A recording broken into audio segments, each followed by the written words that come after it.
So बच्चों, let's read the question, and the question says which of the following statement about sporopollenin is incorrect. Sporopollenin के बारे में कौन सा statement सही नहीं है?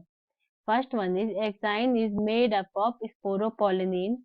Second, sporopollenin is one of the resistant organic material. Third statement is Exine has apparatus called germ pore where sporopollenin is present. Last statement is sporopollenin can withstand high temperature and strong acid. इस question के लिए हमारा जो की concept for this question is sporopollenin.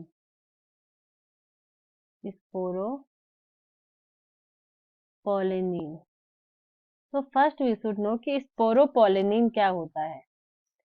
Sporopollenin pollen grain की outer layer में पाया जाता है जिसे एक्साइन कहा जाता है. प्रेजेंट इन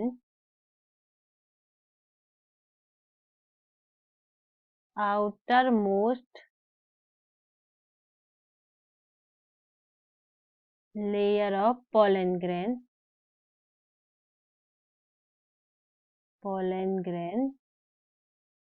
known as exine.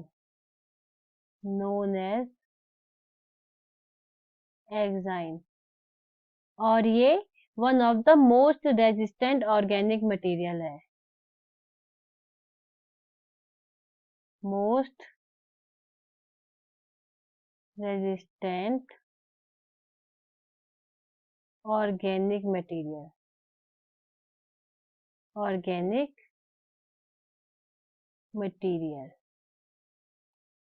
और ये हाई टेम्परेचर और स्ट्रॉन्ग एसिड को भी सह सकता है. Can stand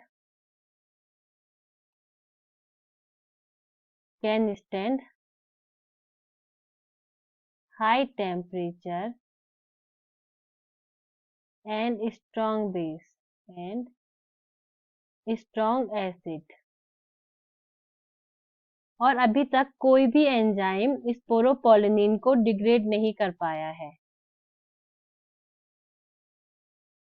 no enzyme have degrade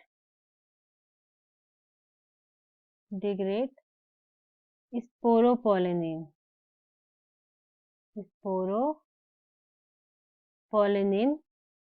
till now. Let's read the statements again. Exine made up of sporopollenin. First statement is right. Exine sporopollenin का बना होता है. Second, sporopollenin is one of resistant organic material. Second statement भी सही है क्योंकि sporopollenin one of the most resistant organic material है.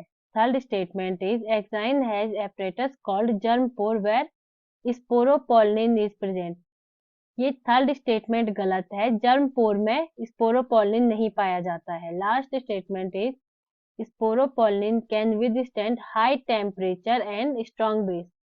Sporopollenin high temperature और स्ट्रॉन्ग एसिड को सह सकता है. So our last statement is also right. Sporopollenin can withstand high temperature and strong acid. तो इन चारों स्टेटमेंट में से जो स्टेटमेंट स्पोरोपोलिन के बारे में गलत है वो है statement C. So the right answer for this question will be statement C. I hope you understand the concept. Best of luck.